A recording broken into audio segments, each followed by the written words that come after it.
Hey guys, I just wanted to start off by just saying that everybody here, our prayers and thoughts are with those who got affected by the tragedies in Dayton, El Paso, and Dallas recently, and how mental health is squarely in the news and on our minds right now, and that's why Nina and I have decided to grow awareness through on our sleeves, and why it's so important to break these stigmas in terms of mental health, because it shows itself so many different ways, and I think it's just really important. I just want to send out prayers and thoughts to all those involved. With that, so any questions? Second row right here, Tony. Ryan, we saw today freshman offensive line were over and went through. Gary Miller was with the ones and the twos. What is putting? Just mostly depth. Yeah, mostly in our depth. We were trying to get some of the younger guys or threes just more and more work. We just maybe tomorrow they'll go over with the other group. We're just trying to break those guys up. We have such big numbers now. The line went from being very thin in the spring to an influx of guys over there. So it's such a developmental position, and we just want to make sure they get enough reps. And then Brandon Bowen back to right tackle, which we saw in the spring. How do you balance wanting the best five, his versatility? I think will Scud try the left guard, right guard, or do you want him at right tackle? He's at right tackle now. The good thing for Brandon is he's got a lot of versatility, so he's played some different positions for us. A lot of the calls are the same, so you can kind of move if you understand the offense and understand the calls. A double team on the front side is very similar to a double team on the back side. Pass protection is a little different, but he's done both. I think he feels confident really for the first time on that leg, which is great for him, and so he's practicing a lot of energy right now. Third row right, Rob. Call me up guard. Mike Dietrich, everyone talks about you replacing Irvin, that he replaces you. What did you see in him? How would you guys work through this idea of, he called plays the last 6 years and that's not going to happen? How did that go? And just talk about what he brought. Yeah, early on in the process when we sat down and talked, he wanted to be a part of Ohio State. He's an Ohio native, his wife, and so they wanted to come back home. But they also wanted to be part of Ohio State, wanted to be a Buckeye. And so early on, we just talked about how much respect we have for each other, and that we're going to do this thing together. We're going to coach those guys together, and then as time goes on, and he understands our system, because we are going to keep our system. Then he'll kind of be able to run with it a little bit more and more. A little bit more involved in the spring, and then I think as we go into next year, be less and less involved. But he's understanding of that. He's got great ideas. He comes in with unbelievable ideas, has really good energy on the field. I think we've done a good job of building a relationship with those guys in a short period of time, because it's a unique situation. But his track record speaks for itself. So his ideas, thoughts, and different issues that he's run into in different games, I think is going to be a huge asset for us. Were you looking for a clone of yourself, or did you want something different, bring different ideas and just... The number one thing is, it's hard because as you get guys who have experience, sometimes they want to do it their way, and we're going to do it the way that we do it here. But when there's good ideas and we can enhance the scheme, we'll do that. So that was the first thing. It's hard to find somebody with a lot of experience who's willing to kind of do it our way.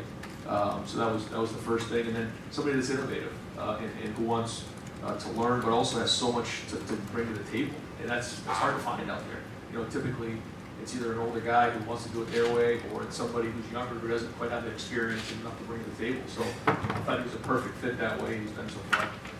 Front row right, Austin. Brian Jr., that seemed like he was all the way out the door after the Rose Bowl. He said he was even preparing with even more than like apart from Dallas. How surprised were you guys as a staff when he changed course there instead of going back? Well, we weren't surprised because we sat down and spent a lot of time talking. We all believe in our hearts that if somebody should, go play in the NFL, like Delaney or obviously Nick, those are things we support. We obviously want to be there for them, but we sat down and didn't think that was the best thing for Damon, and gave all the reasons why. Had a lot of people involved with the conversation. We had to meet Jeff. I think once he met Jeff, they had a long conversation in the hall. We're in a staff meeting, and he walked in and said, "I'm coming back," and the whole staff went crazy. It was a big deal for us, and he also had to do a bunch of work this spring. truth be told, he had a lot of work to do. And he dug himself out of that hole. He got a whole bunch of credits this spring, had to get a few classes this summer, and he just graduated the other day. So I'm really proud of where he is. You know, this is one of those stories that I hope we're saying at this time next year about how he dug himself out of the hole academically, came around and had a really great senior year, because I'm proud of where he's at. What does that mean for the rotation there?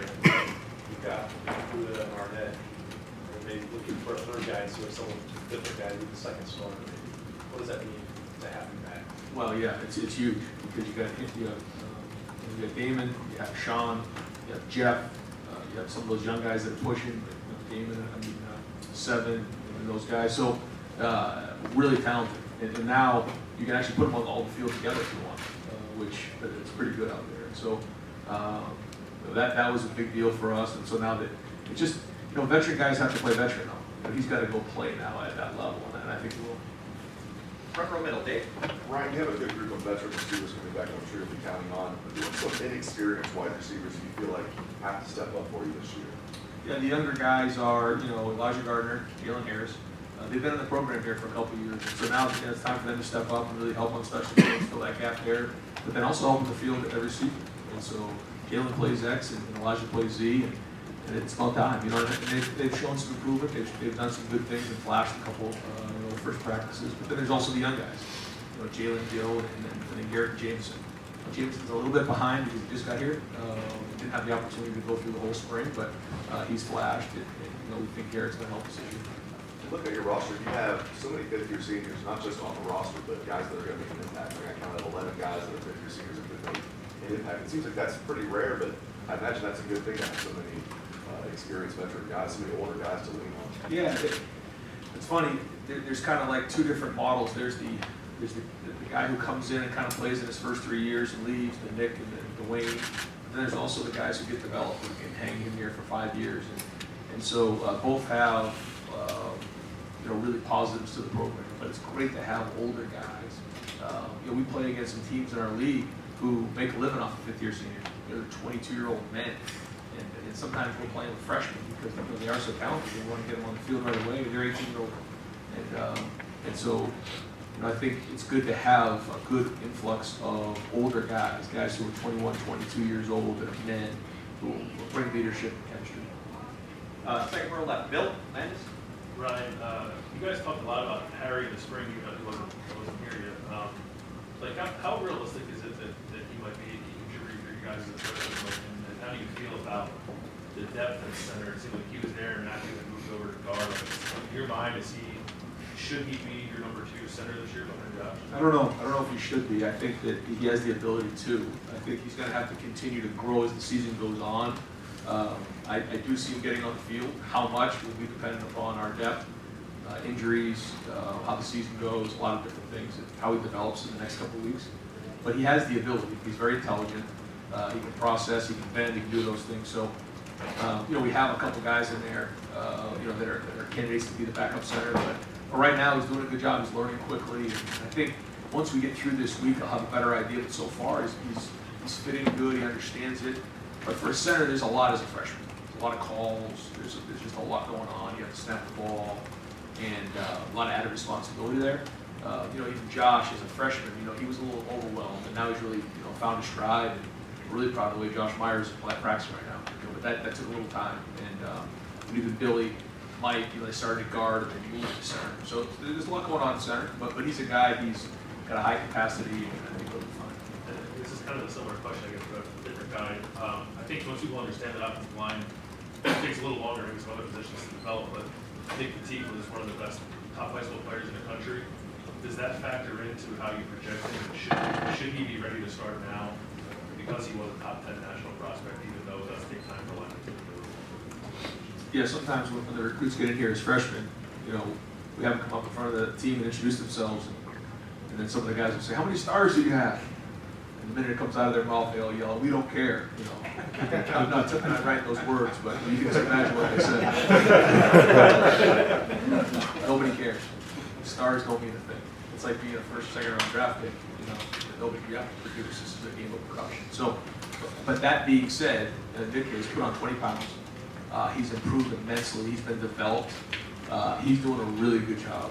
I'm really proud of where he's at, and I think he's going to really help us this year. And he's battling hard to be a starter right now. Right next door, Ari.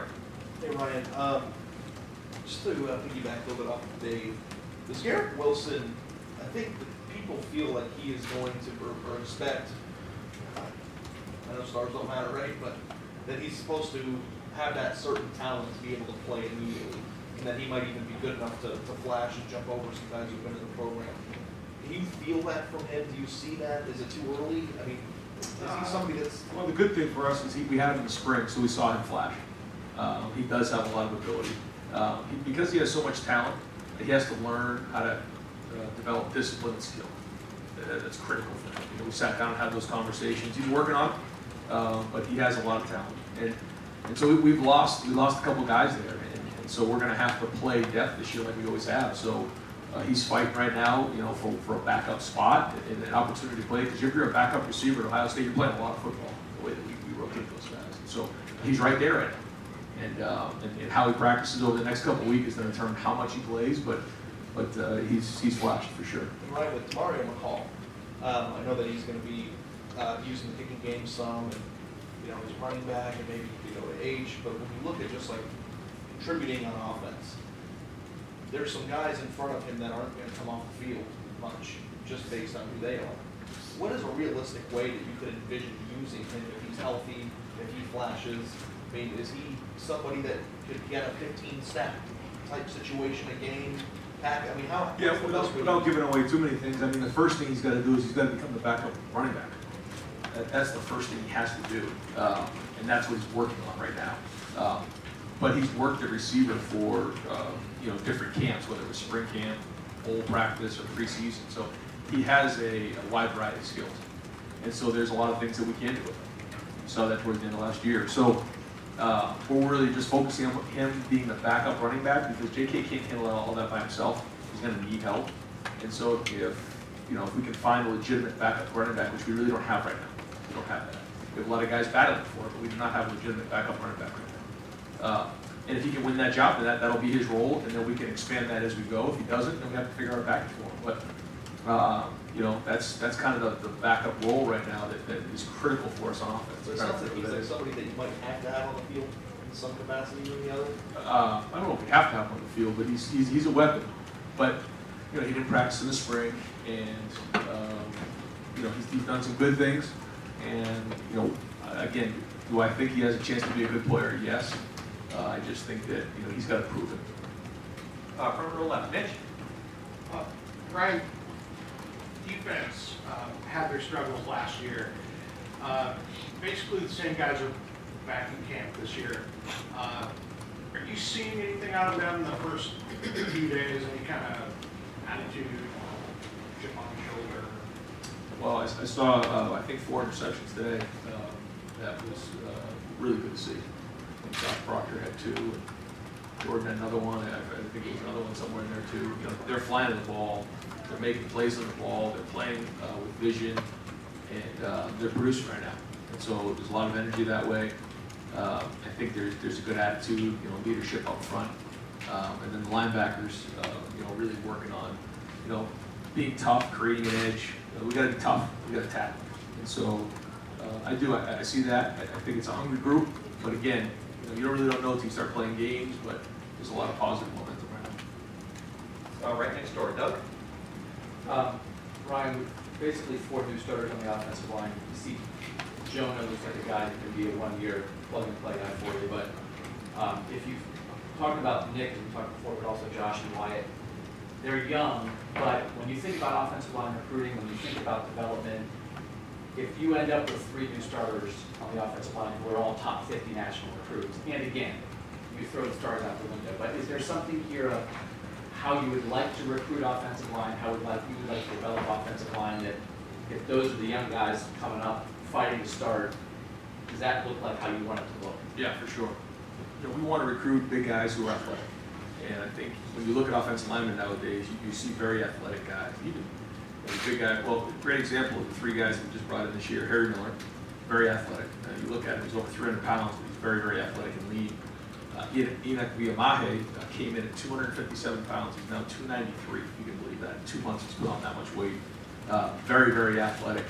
And then DeJuan Jones, if you look at DeJuan Jones, he's 6'8", 380 pounds, but he's not, I know it sounds crazy, but he's not a sloppy looking guy. He's put together, he needs to lose weight, but they're all very, very good athletes. And so we want to recruit really good athletes. Nick Petit's a really good athlete.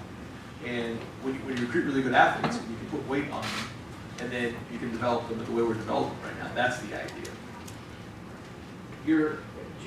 Your philosophy of the punt return game, how does your belief in your offense affect what you might want in a punt returner? And for if you really believe in your offense, you kind of just say, let's just catch it, and we believe we can get down the field and score. And if your offense is struggling, are you willing to maybe put a guy out there who might be, I don't know, a little more of a risk, but might have a chance to break something? Yeah, that's a great question. I think there's the safe play, like you said, and then there's the aggressive play. I think there's two aggressive plays. I think, like you said, first way is to go block a punt.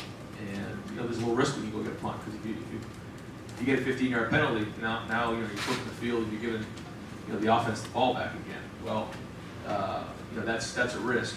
I think we have some really good guys that get punts, but so we're going to be aggressive that way.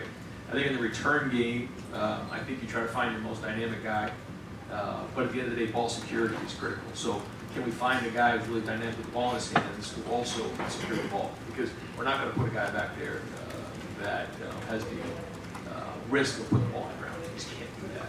We're too explosive on offense, so we're not going to do that. So the idea is to have the ball at the end of the play, but when we can be aggressive and smart. It's a battle because we have to replace Terry and those guys, but Jeff Okuda's done it, Chris Olave's done it, they've done it at a high level, but there's a lot of guys in there that are competing right now for that job. So that's a really important position that nobody was going to talk about, but it's huge for us. And one is the Michigan State one. So Matt is doing a really good job in the meetings, and I'm involved in those meetings. And Brian Hartlines, and Jeff Athley, all those guys are pushing those guys because it's going to come from the receiver or the DB room, and that's just important is finding our X receiver. Front row right, Bill? No more than 4 days in. Is it too early for you to start to get a sense of this team's personality, identity? What kind of strikes you about this team? They like each other. There's a chemistry here. They like being around each other. You can just tell. There's not a lot of clicks. They kind of hang together. They like being here. They have a certain energy about them. They're positive. And so the chemistry is there. I think there's leadership capability. We'll see as we get going. I think it's developing. But until you really play in that first game and you get in the locker room and someone stands up in front of the team and says, "Get on my back, here we go," you don't really know. But we do see it. I think we have some great candidates. There's some really good young men in the program. Great people. Some of the most mature guys I've been around. And so there's a maturity here, and maybe that has to do with the fifth-year seniors and that. And so maybe some younger guys who have been through it, had to play, early on defense, and took a few shots, and now they're here. They haven't gone anywhere. So whatever that is, there is a chemistry here. The quarterback group is typically a leader, but it's such a fresh group right there that it's got to come from somewhere else. You mentioned the quarter section, which you're happy about defense. I'm not so happy with the quarterback. So, can you give an update on that position? Yeah, no, they're competing, they're learning. We're installing. It's not about really finding a rhythm with a game plan or anything like that. Anytime you install, you're still trying to figure things out. There's only one way to learn. That's to fail. Once you fail, now if you continue to fail and do the same thing, you got a problem. But now's the time, and so those guys are doing a good job. They're learning. They're gonna make mistakes right now. If they're making the same mistakes in a week from now, then we got a major problem. But all good so far. Time for a couple more questions. Front row middle, Joey? You mentioned you're looking for a legitimate backup running back. What needs to happen? Well, I think, first off, they got to take care of the ball. That's number one. Ball security is critical for us. We have to secure the ball, we have to block it, we have to tackle it. So their job is to secure the ball. They have to do a good job in protection, picking up blitzes, which J.K. and Mike did an excellent job of last year. And I don't think that our offensive line and our running backs got enough credit last year for the protection that they gave the wing. When I look back on what they did in some of the bigger games, it was unbelievable. We didn't give up a lot of sacks, we picked up blitzes, and even in one-on-one battles, we won a lot of those battles. And so there's a reason why teams stop blitzing us, and that's because we picked up pressure. So running back got to be able to do that. And then they gotta make a hard 5, hard 6 run. mean, that's what we're asking this year. We're not, the home runs will come. We want those guys to get good pad level. We want them to run the ball where it's supposed to be run, and then win on contact. So, if the linebacker's there to make a tackle, if safety comes up with a tackle, we want them to run through contact, like a lot of running backs have done here in the past. And play with toughness and great pad level. This was the first time Urban was on, this is the first time Urban was at practice still on, It was. He said he was gonna stop by the other day, and it's always good to have him around. Front row right, Tim? Yeah, Brian, as you watch today, there are only 4 pads.